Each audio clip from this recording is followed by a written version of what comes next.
So I'm currently on vacation in Honolulu with my parents, and one of the main things that I asked to do while I was here was visit the Disneybounding Resort. Now, I don't speak for the brand of the company, but I do work at Walt Disney World, so I was really interested in seeing the Disney Resort in Hawaii. And of course, getting some merchandise too. And when I was chatting with the cast members there, they did tell me I was more than welcome to explore the resort, shop, and eat, but I just couldn't swim in their pools or meet the characters, which I thought was fair. As we're walking around, I see this adorable statue of Stitch that I just have to take a picture with. As I'm walking up to take a picture with the statue, a cast member approaches me and says, "Hey, isn't that a great statue of Stitch?" And I say, "Yeah, it's awesome." And he says, "Well, I think I like the full color one better." And I just think he's making conversation. So I'm like, "Yeah, no, it's great. I love Stitch so much." And then he goes, "Look." And I turn around and it's Stitch! I was so surprised to get to have an impromptu meet and greet with Stitch, and it was so magical. That is why I love Disney. So anyone who is a fan of Disney, the Disney parks, knows that change is just a permanent feature of the parks. Pretty much every time you go, there's going to be something that's being worked on, that's changing, that's new, that's been taken away. And for the most part, I can get behind everything.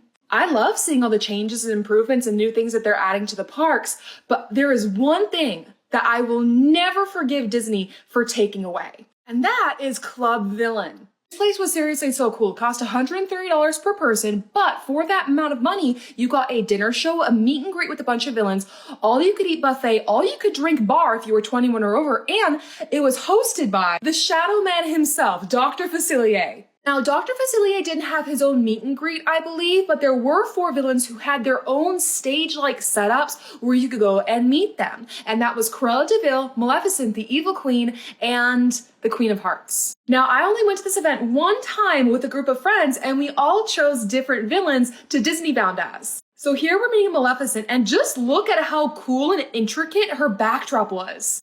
Cruella de Vil had a very luxurious backdrop with her initials in the couch, and look at the lights casting little paw prints on her. The Evil Queen setup was so cool. She had her magic mirror and she had the peacock throne, and of course I Disneybounded as her. Look at me trying to look all evil. She did it better. And of course the Queen of Hearts had tapestries and a throne that looked like it came straight out of the movie. Oh, and of course, did you notice the poison apple disco ball up here? Like, hello? It honestly just blows my mind that after all of the staging and the costumes and the props and everything that they put into this, they only did it for 2 seasons and then goodbye, but that's Disney.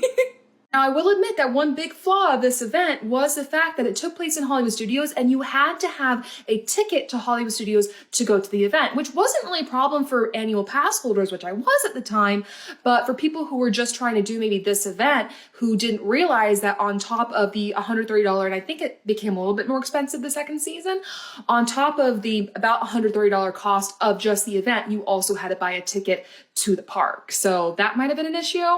And speaking of cost, all this for $130 per person.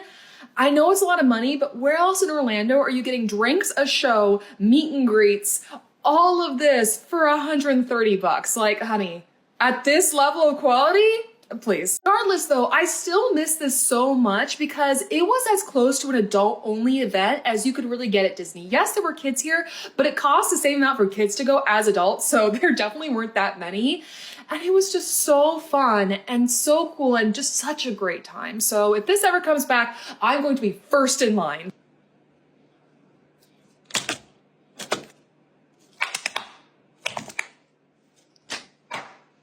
So what even is Disneybounding? Well, Disneybounding is using everyday normal clothes and accessories to invoke the essence of a Disney character.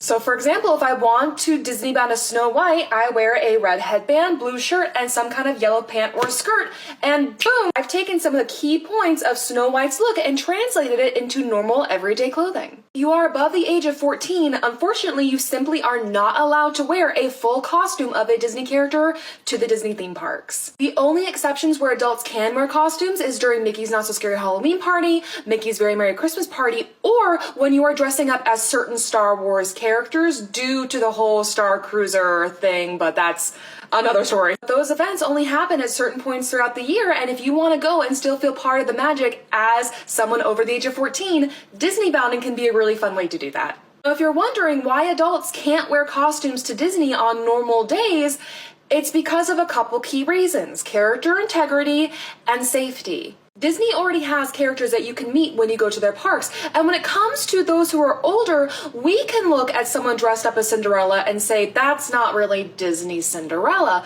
But a young kid might not be able to make that distinction. When it comes to character integrity, if a little kid were to run up to someone who they thought was the character and that person said something out of character, they were rude to the kid, or they cussed in front of the kid, I don't think Disney wants to deal with those guest complaints. Of course, even at the most magical place on earth, if someone were to come in dressed up as a character with bad intentions, they could easily gain the trust of a kid, and you never know what could happen.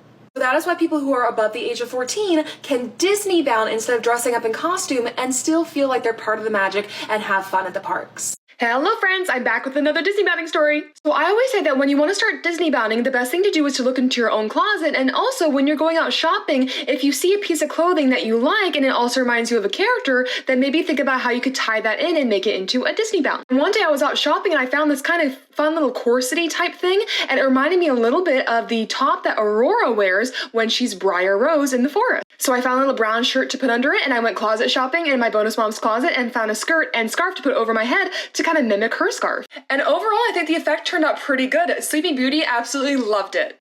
But I didn't stop there. When I was finished over at Magic Kingdom, I decided, I'm not really quite done with Disney yet. I think I'll go to Hollywood Studios and meet Kylo Ren. And when I parked at Hollywood Studios, I took off the brown undershirt and I put the scarf over my head almost like a cowl, and I looked a bit like a Star Wars character.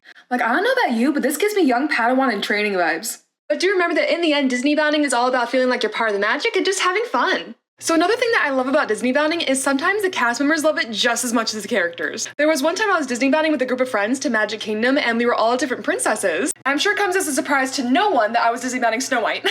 At one point nearing the end of our day, we were wondering what to do with the last couple hours that we had, and we saw that the line for Princess Fairy Tale Hall was only an hour long to go see Cinderella and I think Rapunzel at the time. And we were like, okay, cool, we'll go, we'll hop in line, we'll do our makeup, and we'll just chat until it's time to meet the princesses. But as we were heading into the line, we heard someone go, hey, princess friends! And we turn around and we see a cast member who's standing in front of the Fast Pass kiosk going, hey, come here, come here, come here. So we come over and we're like, what's going on? And she's just like, go ahead. And we were like, wait, what? And she just said, you guys all look so awesome and it's so fun to see you all together, so just go ahead, go meet them, go meet the princesses. And we're all like, oh my god, thank you. So we rush into line and we're like trying to touch up our makeup right then and there. And as we're doing that, a cast member peeks around the side and is like, are you guys ready? And we're all like, and he's just like, I'll come back. So I have a confession to make. I haven't Disneybounded in a hot minute. So most of my Disneybounding stories come from when I was in college, when I had a lot more time and a lot more energy. And I absolutely have plans to share more stories and show more outfits of the times when I did go to Disney and Disneybounded. But for now, if you want to see some really cool outfits and get some inspiration for your Disneybounding in the future for adults, please go check out The Disneybound on Instagram. Leslie literally wrote the book on Disneybounding. So if you go to her blog or her Instagram, you can see that she puts together compilations of outfits for you to wear inspired by certain characters to give you inspiration. And she also posts other people's Disneybounds that they do, so you can see what other people have done for themselves as well. I had a lot of people who asked me if Disneybounding was basically just closet cosplay, and yeah, pretty much. All you need to do is go into your closet, see something that reminds you of a character, put it on, and go to the parks and have some fun. You absolutely do not have to spend a lot of money on it, and you can make it as subtle or as in your face as you want.